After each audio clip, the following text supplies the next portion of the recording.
നിന്റെ എക്സ് ഹസ്ബൻഡിനെ കാണാൻ വേണ്ടിയാവും ഇവിടുന്ന് തന്നെ ഗിഫ്റ്റ് മേടിക്കണമെന്ന് പറഞ്ഞേ. എനിക്ക് അയാളുടെ മുമ്പിൽ വെച്ച് എന്നെ കൊച്ചിന് ഗിഫ്റ്റ് മേടിച്ചു കൊടുക്കണം. ആളുടെ മോളാ, മോക്ക് ഗിഫ്റ്റ് കൊടുക്കാനാ. ഇതെത്രയാവും? ആദ്യം നിന്റെ ലോൺ അടച്ച് തീർക്കട്ടെ, എന്നിട്ട് നമുക്ക് നോക്കാം.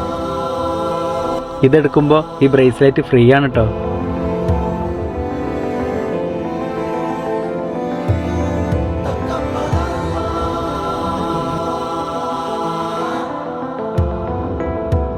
ഇതപ്പ തന്ന ഗിഫ്റ്റാന്ന് എനിക്കറിയാം. എനിക്ക് അപ്പാൻ്റെ കൈ കൊണ്ട് തന്നെ തന്നാ മതി.